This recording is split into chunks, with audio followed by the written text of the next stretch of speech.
Welcome to top English masters. TNPSC group 2 exam ரிலேட்டடான டாபிக்ஸ்லாம் பார்த்துட்டு இருக்கோம். லாஸ்ட் கிளாஸ்ல நம்ம டிரான்சிட்டிவ் அண்ட் இன்ட்ரான்சிட்டிவ் பார்த்துருந்தோம். அந்த வீடியோ பார்க்காதவங்க பார்த்துருங்க. இன்னைக்கு இந்த கிளாஸ்ல நம்ம அட்ஜெக்டிவ் பார்க்க போறோம். பார்க்கலாம் பாருங்க. அட்ஜெக்டிவ் அப்படின்னா என்ன? அட்ஜெக்டிவ் அப்படிங்கிறது பார்ட்ஸ் ஆஃப் ஸ்பீச்னுடைய ஒரு பார்ட் தான் நம்ம அட்ஜெக்டிவ் அப்படின்னு சொல்லி பார்த்துருக்கோம். சரிங்களா? அட்ஜெக்டிவ் அப்படின்னா என்னன்னு பாருங்க. And adjective is a word that describes or modifies a noun அப்படின்னு சொல்றோம். ஒரு நவுனை மாடிஃபை பண்றது, ஒரு நவுனை டிஸ்கிரைப் பண்றதை தான் நம்ம என்ன சொல்றோம்? அட்ஜெக்டிவ் அப்படின்னு சொல்றோம். சரிங்களா? அட்ஜெக்டிவ் அப்படிங்கிறது என்னது? ஒரு நவுனை மாடிஃபை பண்ணக்கூடியதுதான் நம்ம அட்ஜெக்டிவ் அப்படின்னு சொல்றோம். சரிங்களா? இப்போ நமக்கு நிறைய ஸ்கூல் புக்லயே நவுன்ல இருந்து வேர்புக்கு எப்படி சேஞ்ச் பண்றது, அட்ஜெக்டிவ் அண்ட் அட்வர்ப்க்கு எப்படி சேஞ்ச் பண்றது அப்படின்னு சொல்லியிருக்கு. நெக்ஸ்ட் வீடியோல நம்ம அந்த டாபிக் தான் பார்க்க போறோம். ஓகேங்களா? இப்போ இந்த அட்ஜெக்டிவ்னா என்ன, அட்ஜெக்டிவ்னுடைய கைண்ட்ஸ்லாம் என்ன அப்படின்றது மட்டும் இந்த வீடியோல பார்க்கலாம். பாருங்க.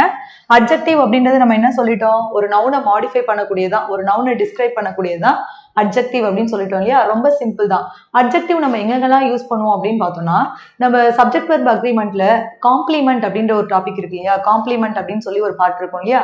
அந்த காம்ப்ளிமெண்ட்ல நம்ம அட்ஜெக்டிவ்ஸ் தான் யூஸ் பண்ணுவோம். At the same time degrees of comparison use பண்றோம் இல்லையா? அந்த டிகிரிஸ் ஆஃப் கம்பேரிசன்ல நம்ம என்ன யூஸ் பண்ணுவோம்? அட்ஜெக்டிவ்ஸ் தான் யூஸ் பண்ணுவோம். ஓகேங்களா? இப்ப அட்ஜெக்டிவ்ஸ் அப்படின்னு எடுத்துட்டோம்னா, இப்ப நவுனை மாடிஃபை பண்ணுது அப்படின்னு சொல்லிட்டோம் இல்லையா? இப்ப இதனுடைய கைண்ட்ஸ் என்ன அப்படின்னு சொல்லி பாருங்க. கைண்ட்ஸ் ஆஃப் அட்ஜெக்டிவ் பாருங்க. Adjective of quality, adjective of quantity, adjective of numbers and demonstrative adjectives, interrogative adjective, possessive adjective அப்படின்னு சொல்லி டோட்டலா 6 கைண்ட்ஸ் ஆஃப் அட்ஜெக்டிவ் இருக்கு. சரிங்களா? அட்ஜெக்டிவ் டோட்டலா எத்தனை கைண்ட்ஸ் இருக்கு?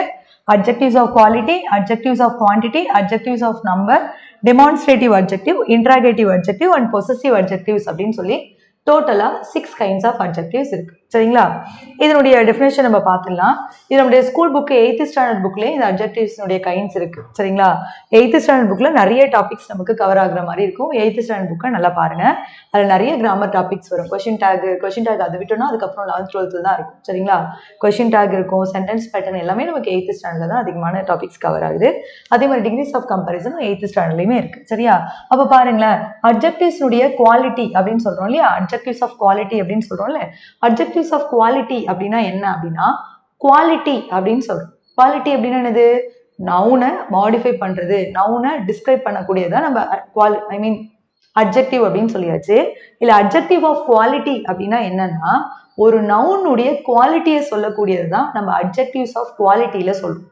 புரியுதுங்களா? ஒரு நவுனுடைய குவாலிட்டியை சொல்லக்கூடியதுதான் அட்ஜெக்டிவ்ஸ் ஆஃப் குவாலிட்டி. அதெல்லாம் நம்ம சொல்றோம். பாருங்களேன், adjectives of quality show the kind or quality of a person or thing. ஒரு பர்சனோடையோ அல்லது ஒரு திங்னுடையோ குவாலிட்டி. இதுதான் ஒரு பர்சன் ஒரு திங்னா என்னது? இட்ஸ் அ நவுன் இல்லையா? அப்போ ஒரு பர்சனோட ஒரு திங்ஸ்னுடைய குவாலிட்டியை சொல்லக்கூடியதுதான் நம்ம அட்ஜெக்டிவ்ஸ் ஆஃப் குவாலிட்டியில சொல்றோம். ஓகேங்களா? பாருங்களேன், இதுக்கு எக்ஸாம்பிள் கொடுத்துருக்காங்க பாருங்க. இது எல்லாமே ஸ்கூல் புக்லேயே தான் இருக்கு. Calcutta is a large city அப்படின்னு சொல்றோம். Calcutta is a large city அப்படின்னு சொல்றோம். அப்ப இந்த கல்கத்தா தான் இந்த சிட்டி. சரிங்களா? அப்ப இந்த நவுனை மாடிஃபை பண்ணக்கூடியது எது?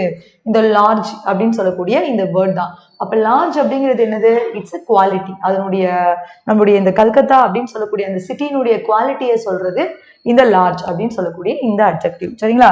அடுத்து பாருங்களேன், he is an honest man அப்படின்னு சொல்றோம். இங்க இந்த he தான் இந்த மேன். சரியா? இந்த நவுனு. அப்ப இந்த நவுனை மாடிஃபை பண்றது எது? நவுனை டிஸ்கிரைப் பண்ணி சொல்றது எது? அவரு man. he is a man. அவர் எப்படிப்பட்ட மேனா? அவர் ரொம்ப ஹானஸ்டான மேனா. சரிங்களா? அப்ப பாருங்களேன், he is an honest man அப்படின்னு சொல்லக்கூடியது இங்க என்னது? அந்த மேனை மாடிஃபை பண்ணக்கூடிய வேர்டு தான் இங்க ஹானஸ்ட். அப்ப ஹானஸ்ட் அப்படிங்கிறது தான் இங்க அட்ஜெக்டிவ் உடைய, அதாவது அட்ஜெக்டிவ் ஆஃப் குவாலிட்டி. சரிங்களா? அடுத்து பாருங்களேன், the foolish old crow tried to sing அப்படின்னு சொல்லியிருக்கு. the foolish old crow அப்படின்னு சொல்றோம் இல்லையா? இங்க இந்த க்ரோனுடைய குவாலிட்டியை சொல்றது எது? குவாலிட்டி அப்படின்னு வச்சுக்கோங்களேன், ரொம்ப மிகைப்படுத்தி சொல்றது, மட்டப்படுத்தி சொல்றது எல்லாமே குவாலிட்டி தான். புரியுதுங்களா? அப்போ இந்த க்ரோ எப்படி இருக்கான்? ஃபூலிஷ் ஓல்டா இருக்கான். சரிங்களா? ஓல்டாவும் இருக்கு, as well as எப்படி இருக்கு? ஃபூலிஷாவும் இருக்கு. அப்ப குவாலிட்டி அப்படின்னா என்னது? She is a young girl அப்படின்னு சொல்றது குவாலிட்டி தான். பியூட்டிஃபுல் கேர்ள் அப்படின்னு சொல்றது குவாலிட்டி தான். She is an intelligent girl அப்படின்னு சொல்றதும் குவாலிட்டி தான். புரிஞ்சுதுங்களா? அப்ப இந்த க்ரோ எப்படி இருக்கா? ஃபூலிஷ் ஓல்டு க்ரோவா இருக்கான். அந்த க்ரோனுடைய குவாலிட்டியை சொல்றாங்க, தரத்தை சொல்றாங்க. சரிங்களா? அடுத்து பாருங்களேன், this is the grammar of the English language அப்படின்னு சொல்றாங்க. அப்போ இந்த இங்கிலீஷ் அப்படிங்கறத இங்க நமக்கு என்னது? It's a quality. புரியுதுங்களா? சரி, நெக்ஸ்ட் பாருங்க. அப்ப quality of adjectives of quality அப்படிங்கிறது எதை சொல்றோம்? ஒரு நவுனுடைய குவாலிட்டி, ஒரு நவுனுடைய தரத்தை சொல்றது எல்லாமே அட்ஜெக்டிவ்ஸ் ஆஃப் குவாலிட்டி தான். நெக்ஸ்ட் பாருங்க அட்ஜெக்டிவ்ஸ் ஆஃப் குவான்டிட்டி. குவான்டிட்டி அப்படின்னா என்னது? மெஷர்மெண்ட், அளவு அப்படின்னு சொல்லுவோம் இல்லையா? ஒரு நவுனை மெஷர் பண்றது எல்லாமே குவான்டிட்டி தான். பார்க்கலாமா? பாருங்களேன். Adjectives of quantity describe the quantity of something. ஏதோ ஒரு சம்திங், ஒரு நவுனுடைய குவான்டிட்டியை டிஸ்கிரைப் பண்றது தான் நம்ம என்ன சொல்றோம்? அட்ஜெக்டிவ்ஸ் ஆஃப் குவான்டிட்டியில சொல்றோம். பாருங்க, ஐ ஏட் சம் ரைஸ் அப்படின்னு சொல்லியிருக்கு. அப்ப அந்த ரைஸ் அப்படின்னு சொல்லக்கூடிய நவுனை மெஷர் பண்ணி சொல்லக்கூடியது எது அப்படின்னு பார்த்தோம்னா இந்த சம் அப்படின்னு சொல்லக்கூடிய இந்த வேர்ட் தான். அப்ப இதுதான் நமக்கு என்னது? குவான்டிட்டிக்கு யூஸ் பண்ணக்கூடிய அட்ஜெக்டிவ். சரிங்களா? நெக்ஸ்ட் பாருங்களேன், he showed much patience அப்படின்னு சொல்றாங்க. இந்த பேஷன் அப்படின்னு சொல்லக்கூடியது இங்க அப்டிராக்ட் நவுன். சரிங்களா? அந்த அப்டிராக்ட் நவுனை மாடிஃபை பண்ணக்கூடியது எது? இந்த மச் அப்படின்னு சொல்லக்கூடிய இந்த வேர்ட் தான். ஓகேவா? அப்ப இந்த மச்சை நம்ம என்ன சொல்றோம்? இந்த பேஷனுக்கான குவான்டிட்டியே சொல்லுது. சரிங்களா? மச் பேஷன்ஸ், அது மீன் இந்த நவுனை, அந்த he showed much patience அப்படின்னு சொல்லும்போது இங்க பாருங்களேன், ஒரு நவுனை மாடிஃபை பண்ணும் அப்படின்னு சொல்றோமா? அவர் ஷோடு பேஷன்ஸ் தான். எப்படி பேஷன்டா? அந்த பேஷன்ஸ் அப்படின்னு சொல்லக்கூடிய அந்த நவுனையே மாடிஃபை பண்ணுது. மச் பேஷன்ஸ் அப்படின்னு சொல்றோம். சரிங்களா? அடுத்து பாருங்க, he has little intelligence அப்படின்னு சொல்றோம். he has little intelligence அப்படின்னு சொல்றோம். அப்ப இந்த இன்டெலிஜென்ஸ் அப்படின்னு, அவரு இன்டெலிஜென்ஸ் தான், அவர் எப்படி இருக்காரு?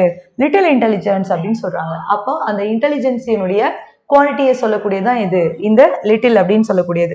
we have had enough experience, அதாவது we have had experience தான். அது எப்படிப்பட்ட எக்ஸ்பீரியன்ஸா? enough எக்ஸ்பீரியன்ஸா இருக்கு அப்படின்னு சொல்றாங்க. புரியுதுங்களா? அப்ப இது எல்லாமே நம்ம குவான்டிட்டியில சொல்றோம் இல்லையா? இந்த குவான்டிட்டியில யூஸ் பண்ணக்கூடியது எல்லாமே நமக்கு அன்கவுண்டபிள் நவுனுக்கு தான் நம்ம யூஸ் பண்ணுவோம். இந்த குவான்டிட்டியில சொல்லக்கூடிய விஷயங்கள் எல்லாமே நமக்கு எப்படி இருக்கும்?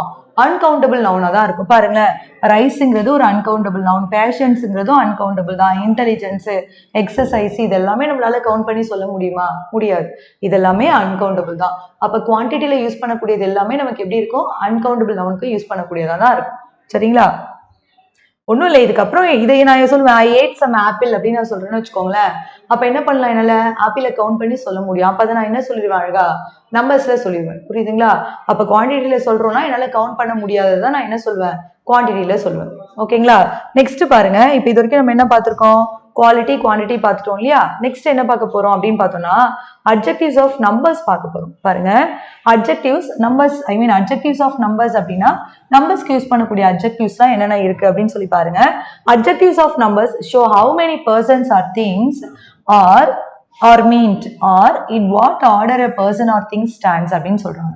அட்ஜெக்டிவ்ஸ் ஆஃப் நம்பர்ஸ் அப்படிங்கிறது how many persons or things இருக்காங்க அப்படின்றதையும் அல்லது என்ன ஆர்டர்ல இருக்காங்க அப்படின்றத சொல்றது தான் அட்ஜெக்டிவ்ஸ் ஆஃப் நம்பர்ஸ் அப்படின்னு நம்ம சொல்றோம். புரியுதுங்களா? இங்க பாருங்களேன், each hand have 5 fingers. அங்க என்ன சொன்னோம்? நமக்கு குவான்டிட்டியில வரும்போது அது இருக்கக்கூடிய நவுனை நம்மளால கவுண்ட் பண்ண முடியாது அப்படின்னு சொன்னோம் இல்லையா? ஆனா நம்பர்ஸ்ல வரும்போது நம்ம என்ன பண்ண முடியும்? கொடுத்துருக்கிற நவுனை கவுண்ட் பண்ணி சொல்ல முடியும். பாருங்க, ஃபிங்கர்ஸ் அப்படிங்கிறது என்னது? கவுண்டபிள் நவுன் தான். அங்கேயும் சம் யூஸ் பண்ணோம் தான் இல்ல, நம்ம ஐ ஏட் சம் ரைஸ் அப்படின்னு சொல்லும்போது ரைஸுங்கிறது அன்கவுண்டபிள். அப்ப அங்கேயுமே நம்ம சம் யூஸ் பண்ணோம்னா இந்த சம் அப்படிங்கிறது குவான்டிட்டிலையும் யூஸ் பண்றோம், நம்பர்ஸ்லையும் யூஸ் பண்றோம். எதை பேஸ் பண்ணி இதை நம்ம ஐடென்டிஃபை பண்றது? குவான்டிட்டியில யூஸ் பண்றோம் அப்படின்னா அது தொடர்ந்து வரக்கூடிய நவுன் நமக்கு அன்கவுண்டபிளா இருக்கும். நம்பர்ஸ்ல யூஸ் பண்றோம்னா அது தொடர்ந்து வரக்கூடிய நவுன் நமக்கு கவுண்டபிளா இருக்கும். புரியுதுங்களா? Here are some right mangoes அப்படின்னு சொல்லி சொல்றோம். அப்ப பாருங்க, இந்த சம் அப்படிங்கிறது என்னது? இந்த மேங்கோஸை மீன் பண்ணக்கூடியது. சரியா? நெக்ஸ்ட் பாருங்க, Sunday is the first day of the week அப்படின்னு சொல்றாங்க. அப்போ இந்த இடத்துல பாருங்களேன், ஆர்டினல் நம்பர், கார்டினல் நம்பர் என்ன வந்தாலும், ஆர்டினல் நம்பர்ஸ் ஆர் கார்டினல்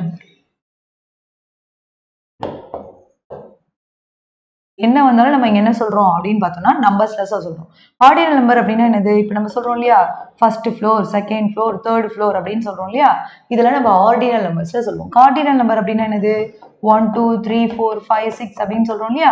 இதெல்லாம் கார்டினல் நம்பர்ஸ்ல சொல்லுவோம். சரியா? அப்ப அதெல்லாம் மீன் பண்ணக்கூடியது அதுவும் வரும் தான். அதாவது அட்ஜெக்டிவ்ஸ் ஆஃப் நம்பர்ஸ்ல ஆர்டினல் நம்பர்ஸும் வரும், கார்டினல் நம்பர்ஸும் வரும். அட்ஜெக்டிவ்ஸ் ஆஃப் குவான்டிட்டிக்கு யூஸ் பண்றோம் இல்லையா, சம், லிட்டில், ஃபியூ இதெல்லாம் சொல்றோம் இல்லையா, அது எல்லாமே இங்க வரும். ஏனி எல்லாமே வரும். சரியா? இது எல்லாமே நம்ம எங்க பார்ப்போம் அப்படின்னா டிட்டர்மினர்ஸ்லயுமே பார்ப்போம். சரிங்களா? நெக்ஸ்ட் பாருங்க டெமான்ஸ்ட்ரேட்டிவ் அட்ஜெக்டிவ்ஸ் அப்படின்னு நம்ம சொல்றோம். அடுத்து என்ன பார்க்குறோம்? டெமான்ஸ்ட்ரேட்டிவ் அட்ஜெக்டிவ்ஸ் அப்படின்னு பார்க்குறோம். Demonstrative adjectives point to which noun or pronoun you are speaking about. These 4 words will help you spot demonstrative adjectives. This that these those அப்படின்னா திஸ் தட் தீஸ் தோஸ் இது எல்லாமே நமக்கு என்னது டெமான்ஸ்ட்ரேட்டிவ் அட்ஜெக்டிவ். என்ன சொல்றாங்க demonstrative அட்ஜெக்டிவ்னா which noun or pronoun you are speaking about. எந்த noun or என்ன ப்ரொனவுனை பத்தி நம்ம பேசுறோமோ அதை சொல்றதா நம்ம என்ன சொல்றோம் டெமான்ஸ்ட்ரேட்டிவ் அட்ஜெக்டிவ் அப்படின்னு சொல்றோம். அப்ப டெமான்ஸ்ட்ரேட்டிவ் அட்ஜெக்டிவ்னா நமக்கு என்னென்ன இருக்கு? திஸ் தட் தீஸ் தோஸ் அப்படின்னு சொல்லி இருக்கு. இதை நம்ம டெமான்ஸ்ட்ரேட்டிவ் ப்ரொனவுன்லயுமே பார்ப்போம். சரிங்களா? எல்லாமே ஒன்னோட ஒன்று ரிலேட்டட் தான். இங்க பாருங்களேன், this lady is stronger than Mala அப்படின்னு சொல்லியிருக்கு. அப்ப திஸ் மார்க் பண்ணிருக்காங்க. சரியா?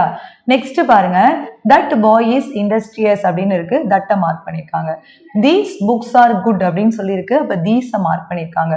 Those girls must be encouraged அப்படின்னு சொல்லியிருக்கு. அப்ப தோஸை மார்க் பண்ணிருக்காங்க.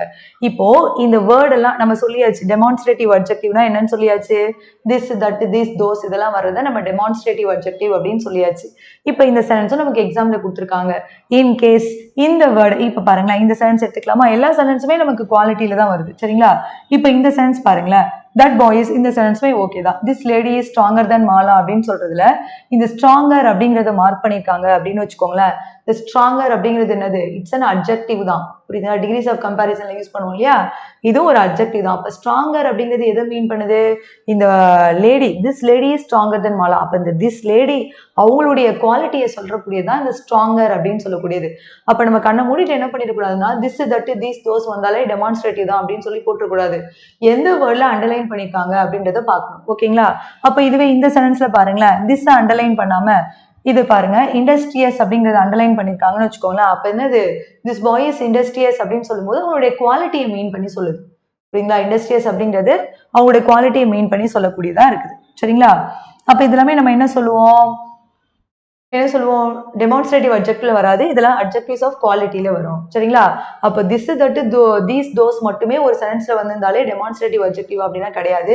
அதெல்லாம் மார்க் பண்ணினதான் டெமான்ஸ்ட்ரேட்டிவ் அட்ஜெக்டிவ். இல்லைன்னா என்ன வேர்டை மார்க் பண்ணிருக்காங்களோ அது என்ன அட்ஜெக்டிவ்ல வருதோ அந்த கைண்ட் தான். ஓகேங்களா? நெக்ஸ்ட் பாருங்க, இன்ட்ராகேட்டிவ் அட்ஜெக்டிவ்ஸ் பாருங்க. Interrogative adjectives pose a question. இன்ட்ராகேட்டிவ்னாவே நமக்கு தெரியும் இல்லையா? இன்ட்ராகேட்டிவ் அட்ஜெக்டிவ்ஸ் அப்படிங்கிறது என்னதான்? கொஸ்டினை போஸ் பண்ற மாதிரி இருக்குமா? They need a noun or pronoun by their side. அதாவது இன்ட்ராகேட்டிவ் அட்ஜெக்டிவ்ஸ் அப்படிங்கிறது கொஸ்டினை போஸ் பண்ற மாதிரி இருக்கும். அட் த சேம் டைம் அதோட சைட்ல ஒரு நவுனோ ஒரு ப்ரொனவுனோ நீட் பண்ற மாதிரி இருக்கும் அப்படின்னு சொல்லி சொல்றாங்க. பாருங்களேன், what manner of man is he அப்படின்னு சொல்லி இருக்கு. அப்ப இந்த what, which way shall we go, which, whose book is this அப்படிங்கிறதுல ஹூஸ் இது எல்லாமே நமக்கு என்னது? ஒன்றும் இல்லை, ஜஸ்ட் சிம்பிளாவே நம்ம ஐடென்டிஃபை பண்ணி சொல்லிடலாம். இந்த மாதிரி வந்துச்சு அப்படின்னாவே இது நமக்கு என்னதான்? கொஸ்டின் மார்க் பண்ணி வந்துச்சுனாவே அது நமக்கு இன்ட்ராகேட்டிவ் அட்ஜெக்டிவ் தான். சரிங்களா? நெக்ஸ்ட் பாருங்க, பொசசிவ் அட்ஜெக்டிவ். பொசசிவ் அட்ஜெக்டிவ் அப்படிங்கிறது என்னன்னா ப்ரொனவுனுடைய ஒரு கைண்ட் தான் பொசசிவ் அட்ஜெக்டிவ். சரிங்களா? ப்ரொனவுனுடைய ஒரு கைண்ட் தான் நம்ம என்ன சொல்லுவோம்? பொசசிவ் அட்ஜெக்டிவ் அப்படின்னு சொல்லுவோம். பொசசிவ் அட்ஜெக்டிவ் இப்ப நம்ம பாக்குறோம் இல்லைங்களா? இப்ப சப்ஜெக்ட் வச்சு நம்ம அப்படியே பார்க்கலாமா? ப்ரொனவுன் இப்ப சப்ஜெக்டிவ் ப்ரொனவுன் எப்படி பொசசிவ் அட்ஜெக்டிவா மாறுது அப்படின்னு சொல்லி பார்க்க போறோம். பாருங்களேன், இப்ப சப்ஜெக்டிவ் ப்ரொனவுன் ஐ வந்துச்சுன்னா நம்ம எப்படி சேஞ்ச் ஆகும்? அது மையா சேஞ்ச் ஆகும். ஃபர்ஸ்ட் சப்ஜெக்டிவ் ப்ரொனவுன் எழுதிக்கலாமா? சப்ஜெக்ட்ல யூஸ் பண்ணக்கூடிய ப்ரொனவுன்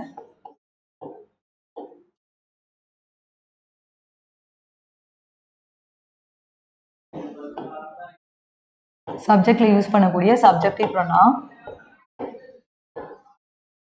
பிளஸ் நம்ம இப்ப சொல்லியிருக்காங்க இல்லையா இந்த பொசசிவ் ப்ரொனவுன். இது மேல எழுதிடலாமா? Possessive pronoun. சரிங்களா? இப்ப சப்ஜெக்ட்ல யூஸ் பண்ணக்கூடிய ப்ரொனவுன்ஸ்ல நம்ம என்னென்ன சொல்லுவோம்? I, you, they, we, he, she, it அப்படின்னு சொல்லுவோம் இல்லையா? இது பொசசிவ் அட்ஜெக்டிவா எப்படி சேஞ்ச் ஆகும் அப்படின்னு பார்த்தோம்னா பொசசிவ் அட்ஜெக்டிவ் ப்ரொனவுன் தான். ஆனா எப்படி இருக்கு? பொசசிவ் அட்ஜெக்டிவா இருக்கு இல்லையா? இது நமக்கு ப்ரொனவுன் இங்க இருந்துச்சுன்னா உங்களுக்கு கன்ஃபியூஸ் ஆகும். சரிங்களா? அப்படி இருக்கட்டும். இப்போ இது பொசசிவ் அட்ஜெக்டிவா எப்படி சேஞ்ச் ஆகும் அப்படின்னா ஐ வந்துச்சுன்னா மை அப்படின்னு சொல்லுவோமா? யூ வந்துச்சுன்னா யுவர், தே வந்துச்சுன்னா என்ன சொல்லுவோம்? தேர்னு சொல்லுவோம். வி வந்தா அவர், ஹி வந்தா ஹிஸ், ஷி வந்தா ஹெர், இட் வந்தா இட்ஸ் அப்படின்னு சொல்லுவோம் இல்லையா? அப்போ கொடுத்துருக்கக்கூடிய இந்த ப்ரொனவுன் எல்லாமே நமக்கு என்னன்னா பொசசிவ் அட்ஜெக்டிவ். சரிங்களா? பொசசிவ் அட்ஜெக்டிவ்ல நம்ம என்ன சொல்றோம்? மை, யுவர், அவர், அதை எழுதியிருக்கோம் இல்லையா? இதெல்லாமே நமக்கு என்னதான்? பொசசிவ் அட்ஜெக்டிவ் தான். பாருங்க, மை ஷர்ட் இஸ் கிரீன் அப்படின்னு சொல்லியிருக்கு. என்னுடைய சட்டை நீலம், கிரீன் அப்படின்னு சொல்றோம், பச்சை அப்படின்னு சொல்றோம். யுவர் புக் இஸ் நியூ அப்படின்னு சொல்லியிருக்கு. உங்களோட புக்கு நியூ அப்படின்னு இருக்கு. Her dog is small, our bird is noisy அப்படின்னு சொல்லியிருக்கு. அப்ப இந்த மாதிரி என்னுடைய சட்டை, இதுக்கு என்ன மீனிங் அப்படின்னு பார்த்தோம்னு வச்சுக்கோங்களேன். My, your, their, our, his, her, இட்ஸ்க்குலாம் என்ன அர்த்தம்னா என்னுடைய அப்படின்னு சொல்லி அர்த்தம். ஓகேங்களா? என்ன அர்த்தம்? என்னுடைய, உங்களுடைய, அவர்களுடைய, நம்முடைய, அவனுடைய, அவளுடைய, அதனுடைய அப்படின்னு அர்த்தம்.